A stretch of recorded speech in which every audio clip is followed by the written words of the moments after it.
Encore un numéro des Chroniques de la Royauté, le dernier de l'été, de l'année, enfin de la première saison. On recommencera en septembre. Vous remarquez que Yves-Marie Adeline est chaque fois un peu plus chevelu et aujourd'hui il porte une cravate. Ce qui, Je porte toujours une cravate. Elle se bon, voit moins bien parce qu'elles étaient claires. Donc là, j'en ai mis une plus non mais foncée. d'habitude vous avez un petit pull Cyrillus Ah noué. oui, oui, oui, oui. Cyrillus, c'est pas Cyrillus, mais c'est pas grave. Et, Non, mais il paraît que j'ai trop de cheveux d'après quelques-uns. Je ne mais sais il pas. faut, j'ai de quoi faire, j'ai de quoi Oui, régler là, le problème. En quelques vous devez avoir minutes. un bon matériel, vous. Je suis très équipé et ça ne dure pas plus de 5 minutes. On va parler de Saint Louis aujourd'hui, qui est un roi adulé en tout cas des manuels d'histoire, alors que c'était un roi félon. Oh, ben, ça commence bien. Ça commence bien. C'était pour nous l'exemple même de la décadence des Francs, hein. Alors il a gracié le comte des Flandres et tout, vous pourriez être quand même. Oui, mais il a gracié le camp des Flandres, mais il a supprimé une institution essentielle. Et c'est pour ça que nous ne célébrons pas Saint-Louis. Il a supprimé l'ordalie, qui Mais était oui, la bien sûr. base du droit germanique. Bah, évidemment, c'était. Il a eu. En fait, il a une Expliquez œuvre. aux gens ce qu'était l'ordalie, puisque peu de Français savent. L'ordalie, c'était le règlement d'un conflit judiciaire par le fait de tenter. Bon, C'était c'est très l'épreuve païen de à vérité. l'origine, hein. Comment? C'était l'épreuve de vérité. C'était une épreuve de vérité et donc soit on passait par le feu, soit on se jetait dans l'eau avec une pierre. Enfin, si on s'en sortait, c'est qu'on était innocent. C'est insensé. Et c'était comment dirais-je, du paganisme, des relents de paganisme importés bien sûr par nos envahisseurs Et germaniques, constructeur de francs, votre État contemporain. et Vous qui voilà qui êtes incapable de transformer la Gaule en État moderne, grâce à nous, les blonds aux yeux bleus, venus entre Meuse et Rhin, la France est devenue un c'est État vrai. qui se croit éternel. C'est vrai qu'il a hérité, disons, les Francs ont repris la Gaule romanisée, mais les Gallo-Romains eux-mêmes n'avaient pas été capables de fonder un État sur les ruines de Rome, c'est vrai. La seule autorité, et alors là, on voit les origines gauloises quand même, hein, la seule autorité qui existait à la chute de l'Empire romain d'Occident, c'était le clergé, c'était les évêques, qui perpétuaient en fait l'autorité des druides. Malgré donc les 500 ans de présence romaine et de construction de notre belle patrie par les Romains, eh bien, il ne restait que les évêques après la chute de l'Empire romain d'Occident. C'est vrai, je vous le concède, et ce sont les Francs qui ont en fait hérité, reconstruit. Alors, cela dit, Déjà, leur les Gaulois étaient avachis. S'il y a bien une espèce de permanence, c'est qu'en l'an 500, les Gaulois étaient aussi avachis que les Français de l'an 2024. À bon, grogner, à faire des réunions, des palabres, des votes et que je me dispute. Et pendant ce temps-là, la dette court, le pays s'effondre et c'est rien ne vrai, va. c'est vrai. C'est un pays étrange parce que c'est un pays que l'on croit perdu régulièrement et qui, on ne sait comment, se redresse. Là, par exemple, on ne sait pas du tout comment ce pays se redressera. S'il se redresse, parce qu'il faut être optimiste pour se dire qu'il se redressera. On ne sait pas du tout. Et puis tout à coup, quelque chose se passe. Toute notre histoire est jalonnée de cela. Mais en même temps, quelle belle, longue et grande histoire. Et Saint-Louis, évidemment, est une des perles de cette histoire. Alors, Et on, expliquez-nous pourquoi il a supprimé l'ordalie, puisqu'au fond, c'est la réforme judiciaire, on va dire ça, de Saint-Louis a été. Donc, on redit peut-être les dates de naissance et de mort de alors, Saint-Louis, et il on est né parle de en, sa réforme judiciaire. oui, il est né en 1214 et il est mort en 1270. Euh, il est le petit-fils de Philippe Auguste, donc c'est pas rien, et il est le grand-père de Philippe le Bel, c'est pas rien non plus, hein. Mais disons, entre ces deux règnes, il a un père, Louis VIII le Lion, qui n'a régné que 3 ans, qui est mort de dysenterie ce dont mourra d'ailleurs, enfin en tout cas ce dont sera gravement malade Saint-Louis, c'était un vrai problème à cette époque, l'eau, le problème de l'eau était un danger, ce qui explique beaucoup de choses d'ailleurs, comment le bas Moyen-Âge, non pas le haut Moyen-Âge, mais le bas Moyen-Âge va, et pendant très longtemps, même le début des temps modernes, va se méfier de l'eau. Parce que l'eau est porteuse de germes, enfin de dangers, etc. Toujours est-il que Louis VIII, le lion, le père de Saint-Louis, n'a régné que 3 ans. Et quand Saint-Louis monte sur le trône, il n'a que 12 ans. Autant dire qu'il ne gouverne pas. Et c'est la première fois que dans l'histoire des Capétiens s'instaure une régence, la mère de Saint-Louis, qui est une Espagnole qu'on appelle Blanche de Castille, va gouverner le pays pendant très longtemps. Et comme c'est une femme très forte, on dirait quelquefois castratrice, enfin en tout cas elle est très abusive, hein, voilà. Elle va s'imposer à son fils pendant très longtemps, jusqu'à ce que son fils, à l'âge de 20 ans, épouse Marguerite de Provence, qui en a 13, et à ce moment-là commence à s'émanciper, parce que Marguerite de Provence, elle va quand même écarter le plus possible la belle-mère, ce qui ne sera pas facile, hein, parce que Blanche de Castille est un personnage tout à fait considérable, un très grand tempérament.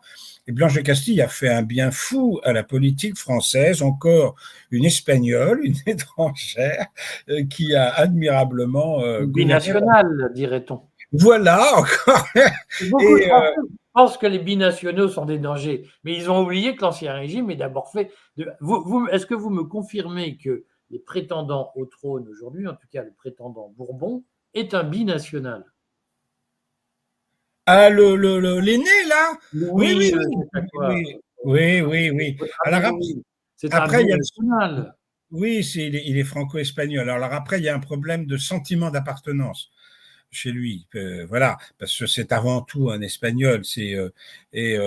Bon, il revendique tout son héritage espagnol. Il a pratiquement aucun lien avec l'histoire de France depuis 300 ans. Donc c'est une autre question. C'est bon. Je m'arrie qu'il est cocasse de voir qu'un certain nombre de royalistes appellent de leur vœu, et j'ai lu dans les commentaires de nos vidéos, un soutien inconditionnel au Bourbon, alors que ce Bourbon est un binational. Et les mêmes qui expliquent que binational peut tout à fait devenir roi de France, expliquent, mais en revanche, un binational ne peut pas devenir ministre de l'Éducation. C'est quand même, là aussi, d'un ridicule, d'un bouffon. Oui.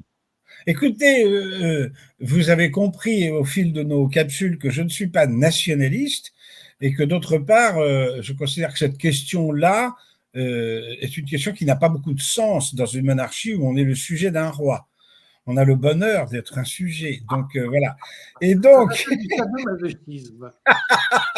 C'est très à la mode. Et en tout cas, cela fait.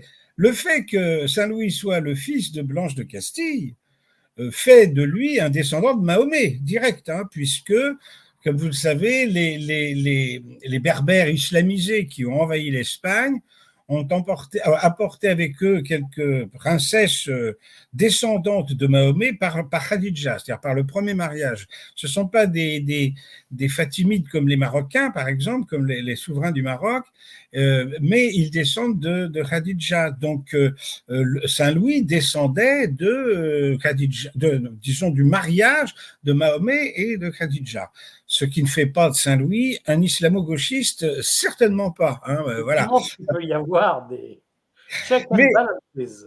Mais oui, mais le fait est que c'était pour cette conquête de la péninsule ibérique avait été évidemment très douloureuse et il est émaillé de quelques trêves. Et dans les trêves, à cette époque-là, l'un des signes de la trêve, c'était de marier ses enfants avec ceux de l'ennemi. Et donc, c'est ainsi qu'un prince de Castille a épousé une princesse descendante de Mahomet, et Blanche de Castille descend de cette union-là, un peu lointainement bien sûr, et ce qui fait qu'elle passe à Saint-Louis et à tous ses descendants, dont je suis.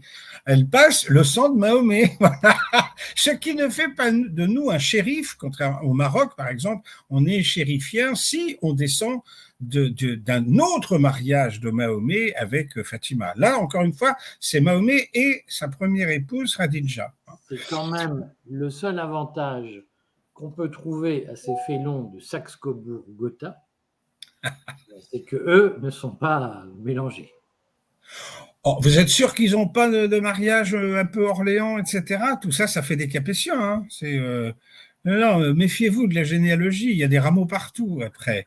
Ah, vous remarquez effectivement que Léopold Ier en Belgique avait épousé et voilà. Amélie de Weimar. Voilà, donc ce sont le roi actuel, Philippe VI, votre roi bien-aimé, est un descendant de Mahomet, lui aussi. Ça imite beaucoup de gens, hein, évidemment, tout ça est tellement ancien et tellement de gens dépendent de Saint-Louis. Mais comme disait mon regretté beau-père, il ne suffit pas de descendre de Saint-Louis. Encore faut-il savoir combien de fois. Bon, alors on va peut-être pas se lancer. Ouais, comme vous êtes badin, je relève quand même l'allusion, là aussi perfide, à mon roi Philippe VI. Je rappelle que Philippe VI est le roi des Belges et je ne suis pas belge, je suis liégeois. Liégeois, très bien. La principauté de Liège est pour l'instant annexée par les Pays-Bas espagnols décadents, mais la principauté de Liège reste de cœur indépendante, bien entendu. D'accord, très bien. Bah, écoutez, je vous laisse dans vos querelles embrumées du Grand Nord. Et donc, pour en revenir à notre Saint-Louis, il a marqué son temps, bien sûr par ses vertus, mais d'autres rois ont pu être considérés comme des saints, enfin du moins 3 autres, on peut dire en Europe. Il y a Saint Vladimir, puisque sa sainteté est reconnue par l'Église catholique, celui qui a évangélisé la Russie. Il y a le baptême de la Grand-Russe. Voilà, le baptême de la Grand-Russe. Il y a Saint Venceslas, roi de Bohême, et Saint Étienne, roi de Hongrie. Mais non seulement la France, évidemment, est une bien plus grande puissance que ces 3 pays-là à cette époque, mais en plus, il y a une œuvre politique considérable chez Saint-Louis, qui a régné longtemps, presque 44 ans. Hein. Il a été très longtemps roi de France, de même que son grand-père et son petit-fils ont été longtemps des rois de France. Et il a dû se battre contre les empiétements des Anglais, notamment son ennemi favori, c'était Henri III d'Angleterre, donc il s'est battu contre Henri III à moult reprises, mais il a dû aussi se battre contre le comte de Toulouse, qui était un homme puissant, contre le duc de Bretagne, parce que la Bretagne était indépendante à ce moment-là, et d'autres grands seigneurs. Il a gracié en revanche le félon, là, le véritable félon qu'avait été le comte de Flandre, qui avait été emprisonné par son grand-père Philippe Auguste après la bataille de Bouvines, qui avait été remportée par la France contre les Flandres, les Anglais et les Allemands, enfin le Saint-Empire. Et donc, après ça, d'ailleurs, le comte de Flandre a été fidèle à Saint-Louis, dans différentes circonstances. Alors, il a réformé la justice, bien sûr. Lui pensait, c'est de la philosophie politique, hein, que la première chose que l'on demandait à son souverain, c'était de rendre justice, j'allais dire, à la veuve et à l'orphelin. Hein. Et donc, lui-même se présentait, et bien sûr la postérité, la mémoire le représente comme avant tout Saint-Louis sous son chêne à Vincennes qui rend justice. Il a beaucoup réformé les cours de justice. Il est en quelque sorte une sorte de Charlemagne, on n'y pense pas à ça, mais parce qu'il a énormément réformé l'administration. Il envoyait, alors on n'appelait pas ça les missi dominici, les envoyés du maître, hein, mais c'était la même chose. Il envoyait des agents royaux dans tout l'État et des agents chargés de surveiller les agents royaux, hein, pour éviter la corruption, les abus de pouvoir, etc., partout dans le royaume, à une époque évidemment qui était un peu complexe puisqu'on était en pleine féodalité. Par conséquent, Saint-Louis ne pouvait pas empiéter sur les droits féodaux. C'était un homme très respectueux de la féodalité, au point d'ailleurs que dans certaines circonstances, il a rendu quelques seigneuries puissantes en Saintonge, en Limousin, au roi d'Angleterre, estimant que ces seigneuries avaient été conquises en dehors des règles féodales. Il respectait beaucoup disons, le fonctionnement de l'époque. Les corps intermédiaires, on dirait. Les corps, il respectait beaucoup ça. Donc, la force ne primait pas le droit chez lui. Voilà. Et de fait, même ses adversaires l'ont considéré comme un saint homme et parfois lui ont demandé d'arbitrer des querelles internes. J'ai parlé d'Henri III. Henri III a eu des problèmes avec ses barons. Bon, les problèmes avaient déjà commencé, je l'ai dit souvent dans nos capsules, l'Angleterre est avant tout une aristocratie, plus encore qu'une monarchie, et Henri III a été contesté dans son pouvoir par différents barons, et les barons et leur roi, donc Henri III, ont demandé à Saint-Louis d'arbitrer la querelle en promettant qu'il se rangerait à son avis. Mais c'est arrivé d'autres fois, dans l'Empire germanique, par exemple, c'est arrivé dans les querelles entre l'Empire germanique et le pape. C'était un homme qui était considéré comme un modèle de justice, et même par les puissances étrangères, et de temps en temps, il servait un peu de cours, mais de vrais cours de la Haye, quoi. International, de cours international de justice. Oui, en fait, voilà. Et donc, ça montre l'estime dans laquelle il était tenu. Mais il n'est pas seulement un saint homme, alors avec une moralité très austère. Bon, c'était, voilà, c'est comme ça qu'il se voyait. C'était quand même un bonnet de nuit. C'était un bonnet de nuit, certainement. Alors, on n'a pas demandé à Marguerite de Provence de détails sur sa vie conjugale. Cela dit, on sait, par exemple, que lorsqu'ils se sont mariés, ils ont observé quelque chose qui n'est pas du tout dans les commandements de l'Église, l'abstention de Tobie, c'est-à-dire les 3 jours, vous savez, inspirés de l'Ancien Testament, où Tobie ne touche pas à sa femme pendant 3 jours avant de consommer ses noces. Je me ris. En bon lecteur de l'Ancien Testament. Alors là, ça vous rend malade d'apprendre ça. Et voilà, donc il était un peu spécial. Cela dit, il s'aimait beaucoup, Marguerite de Provence et lui, et même la présence très pesante de Blanche de Castille les a, je veux dire, n'a fait qu'aviver leur amour conjugal à eux. Ils en arrivaient à se cacher de Blanche de Castille pour s'embrasser dans les coins, etc. Il avait une vision très idéaliste, disons, de la société, mais avec quand même un peu de réalisme. Par exemple, il a voulu légiférer sur les jeux de hasard, bien sûr, hein, sur la prostitution, sur ces choses-là. Et il s'est rendu compte assez rapidement, par exemple sur la prostitution, que on ne pouvait pas abolir la prostitution. Il n'y a que comment elle s'appelait cette députée française là qui avait brandi la Bible en plein Parlement. Comment non, pas encore même. Non, mais on ne va pas descendre aussi bas. Non, je pensais à la fondatrice de la démocratie chrétienne en France, là. Christine Boutin. Oui, voilà, Christine Boutin. Elle est aussi intégriste que Sandrine Rousseau, mais dans un registre. Ça, c'est méchant. C'est méchant. Il y en a une qui est quand même une parfaite, on va dire étourdie pour être gentil. Et l'autre, non, avait peut-être moins conscience, disons, de ce qui revient aux politiques et de ce qui revient aux religieux. En tout cas. Ce qui était le problème de Saint-Louis, puisqu'il a fini sa vie en voulant transformer la France en une communauté Saint-Pédis. Enfin, c'était quand même. Saint-Pédis est plus à gauche que Saint-Louis. Mais il était quand même fondu du bocal. Enfin, il était convaincu que les problèmes venaient de l'immoralité du pays. Alors, vous voulez peut-être parler de sa 2e croisade. Parce que quand il tombe malade un jour après une campagne qu'il mène en Saintonge, toujours contre les mêmes seigneurs, etc., et il attrape la dysenterie, dont il a failli mourir. Et il a réussi à guérir de la dysenterie. Et pour remercier le bon Dieu de l'avoir guéri de la dysenterie, il a décidé de partir en pèlerinage. Je rappelle à ceux qui nous écoutent et qui nous regardent que le mot croisade est un mot inventé au XIXe siècle.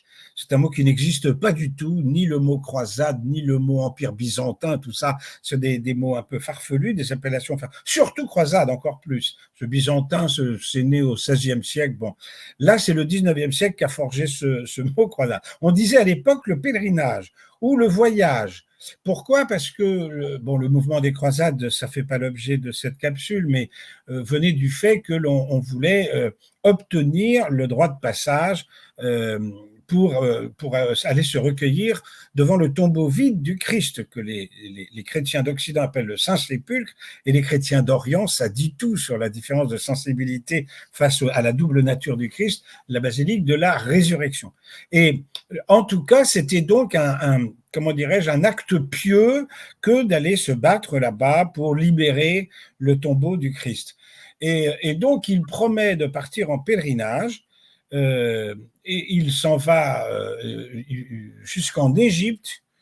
Et là, au début, il remporte quelques batailles un peu cher payées, mais à Mansoura, il essuie une défaite. Il est fait prisonnier, puis il est libéré au bout de 30 jours. Et enfin, à Damiette, c'est encore pire que tout. Il est carrément capturé par les Égyptiens, par les Mamelouks, disons, qui réclament une rançon très importante. C'est la première fois, on l'a vu pour deux autres rois, à savoir Jean de Lebon et après lui François Ier, c'est la première fois qu'un roi de France est capturé par un ennemi, et donc on est obligé de réunir de l'argent. Et il se trouve qu'il y a à l'époque un ordre religieux, disons, religieux chevalier, qui est le Templier. Les Templiers ont énormément d'argent. Ce sont un peu, c'est une puissance qui s'est finalement installée dans l'Europe occidentale en ayant bénéficié de beaucoup de legs, de dons, etc. Ils ont beaucoup d'argent et les chevaliers, les Templiers rechignent à donner l'argent nécessaire à la libération du roi. Le petit-fils de Saint-Louis s'en souviendra de l'attitude des Templiers à ce moment-là. En tout cas, il est libéré. Vous savez qu'à cette occasion-là, il était parti avec sa femme, trop heureuse de se débarrasser de la belle-mère, donc Marguerite de Provence. Et Marguerite de Provence, son mari ayant été capturé, a peur que les Mamelouks n'investissent le camp où étaient les Français, et donc appelle le vieux chevalier d'Esquerrac qui avait 80 ans et lui dit beau chevalier, si les Mamelouks arrivent, ne les laissez pas s'emparer de moi, coupez-moi la tête. Et le chevalier d'Esquerrac de lui répondre, j'y pensais et le ferai. Et depuis lors, les d'Esquerrac portent en devise cette magnifique devise, y pensait, en souvenir de cet événement. Je rappelle au passage, parce que ça me fait plaisir, c'était un homme délicieux, que mon parrain s'appelait Stanislas d'Esquerrac. Et donc, pas le même. Alors, c'est pas le même quand même. Donc, lui, il courait le cerf plutôt que le sarrasin.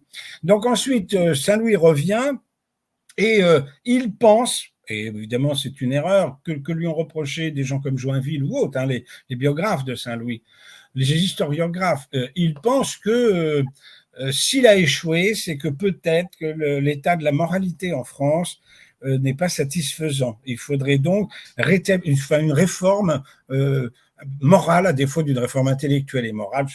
La France est extrêmement brillante à cette époque, au XIIIe siècle. Je rappelle que c'est le siècle de saint Thomas d'Aquin, c'est le plus grand penseur du Moyen-Âge. Et donc, il prépare... selon certains. C'est un immense esprit. Voilà. Après, on peut. Il ne s'agit pas d'absolutiser l'intelligence ou la science de saint Thomas d'Aquin. C'est un très grand esprit. Et lui-même parlait comme vous. C'est-à-dire qu'à la fin de sa vie, il disait vous pouvez tout jeter, tout ça, ça vaut rien.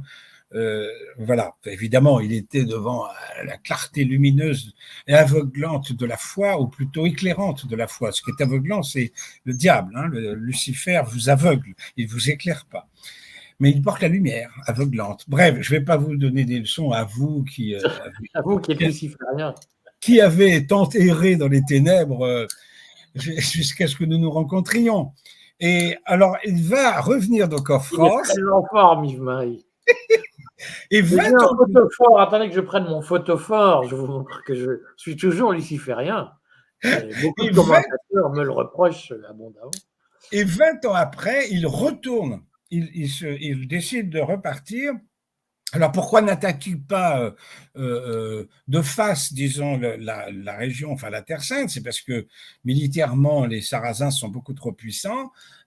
Donc il avait voulu passer par l'Égypte en se disant que le cœur de la puissance, qui n'était pas faux à cette époque-là, est en Égypte.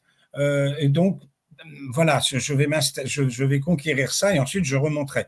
Là, il croit que, enfin, c'est vraiment une mauvaise information, des services de renseignement défectueux, comme ça peut arriver. Il pense que l'émir de Tunis, mais disons qui est évidemment une région soumise à l'islam, pourrait se convertir. Il a eu d'autres espoirs comme ça. Il a cru, par exemple, que le grand Mogol épouserait la religion chrétienne et donc qui pourrait nouer une alliance de revers avec le grand Mogol, comme a fait d'ailleurs François Ier avec Soliman, contre les Sarrasins. Et donc il débarque à Carthage. En fait, c'est à Carthage. On reprend qu'il n'y ait pas d'ambiguïté parce que phrase ambiguë.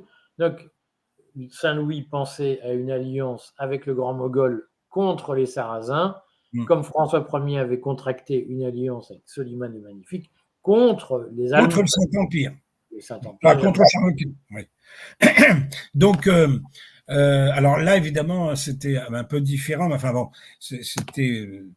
c'était moins géopolitique, mais enfin quand même. Et donc il meurt sous les murs de Carthage et non pas de Tunis, comme on le dit souvent. Alors c'est pareil, il a attrapé. Ceux qui ne sont pas allés à Tunis, Carthage est aujourd'hui une banlieue de Tunis. Voilà, c'est juste à côté, évidemment, c'est un nom prestigieux pour ceux qui ont eu le bonheur de visiter ces régions-là. C'est un lieu prestigieux qui est aujourd'hui une banlieue très chic, hein, qui est fait pour les CSP+, dans votre genre, mais et qui est un peu la banlieue chic de Tunis, voilà.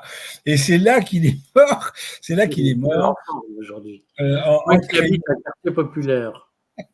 Oui, bon, ça, nous nous sommes croisés, si j'ai bien compris. Vous voyez, il y en a un qui est descendu et vous qui êtes monté, voilà. Donc, la croisade moderne. Voilà, ça c'est l'œuvre, disons, politique, c'est-à-dire qu'il a renforcé, les prérogatives royales en France.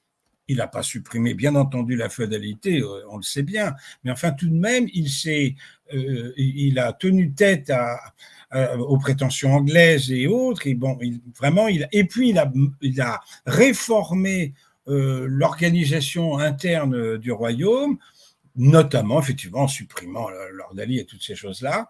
Et il a, donné à la monarchie française un rayonnement extraordinaire qui durera jusqu'au bout.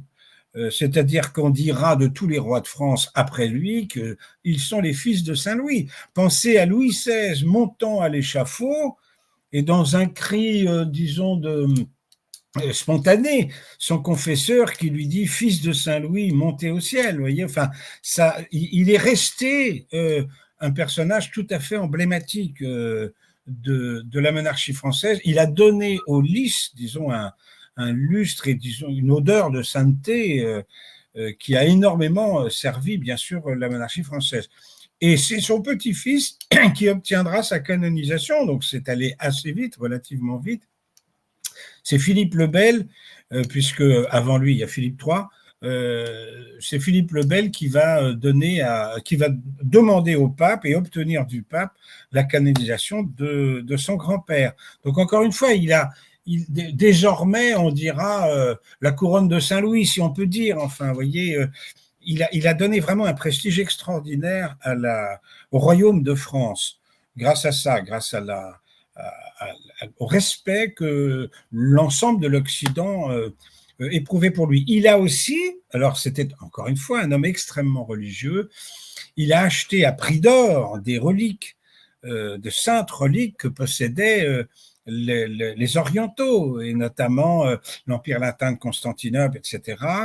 Et donc, c'est comme ça qu'il a construit la Sainte-Chapelle. Les gens ne savent pas. Alors d'abord, il a fait, enfin, sous son règne, c'est pas lui qui a forcément ordonné la construction, mais on est dans un siècle particulièrement brillant au XIIIe siècle. Et sous son règne se sont édifiées je ne sais combien de cathédrales et tout, mais lui a fait édifier la Sainte-Chapelle, qui est un reliquaire. Quand vous visitez cette merveille absolue qui est la Sainte-Chapelle, vous vous dites que c'est pas une simple église, c'est un reliquaire dont la vocation est d'abriter la couronne d'épines, dont les gardiens, la couronne d'épines du Christ, oui, dont les gardiens sont les chevaliers du Saint-Sépulcre, aujourd'hui encore. Voilà. Donc on retiendra donc, quand même que l'héritage contemporain le plus important de Saint-Louis, c'est au fond la création d'une justice indépendante oui.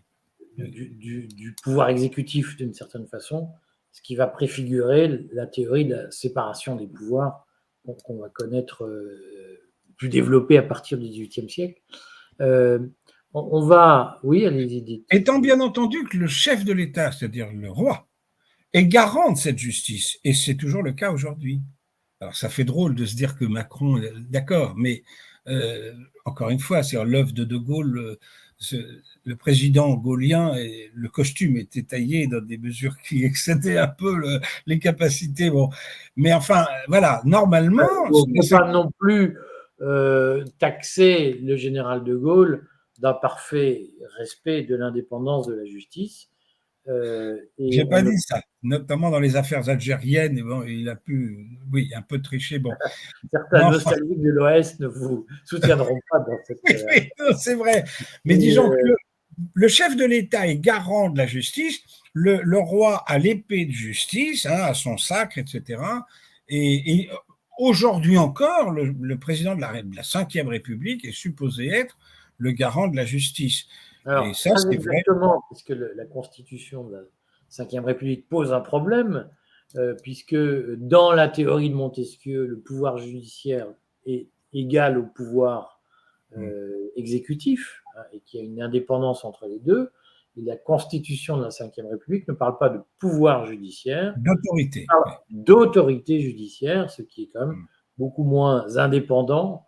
Et donc, on peut considérer que là aussi, il y a eu une tradition de Saint-Louis qui a été reprise par le général de Gaulle, par-dessus l'épaule de la doctrine de Montesquieu, à laquelle nous aimons bien adhérer, parce que... oui, enfin, je ne sais pas de qui vous parlez, enfin, vous et vos amis, en tout cas. Les Liégeois.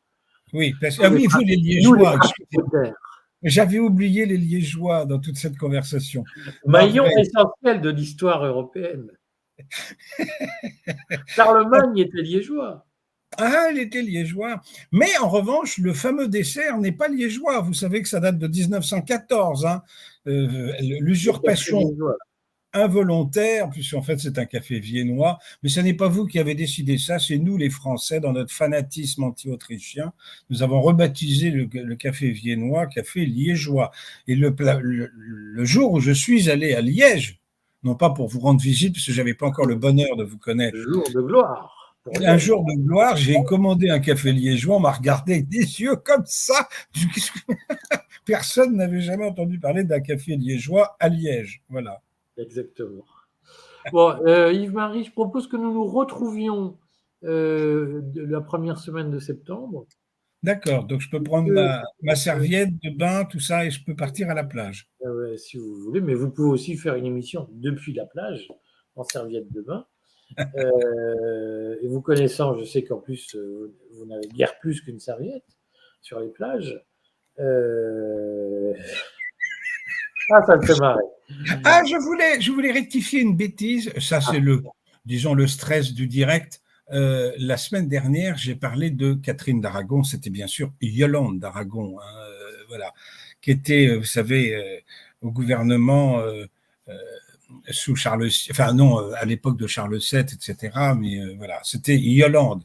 Je me suis dit, après, quand on s'est quitté, je me suis dit, mais pourquoi est-ce que j'ai dit Catherine? Il y a eu une Catherine d'Aragon, mais là, il s'agissait de Yolande, bien sûr. Bon. Donc, on se retrouve début septembre. Ce qui serait bien, c'est pour commencer l'année qu'on fasse une rétrospective des grandes bifurcations dans les Capétiens, puisque entre les Bourbons, les Valois, les Robertiens, les héritiers du Capet, les Carolingiens, les Mérovingiens, il n'est pas inutile qu'on ait une vision un peu globale. Puis nous reprendrons, moi, il y a un roi dont j'aimerais parler, que vous avez cité, qui est Philippe Auguste. Je vous souhaite de bonnes vacances, Yves-Marie. À vous aussi, Eric. Et profitez bien de la plage et on se retrouve début septembre. Merci.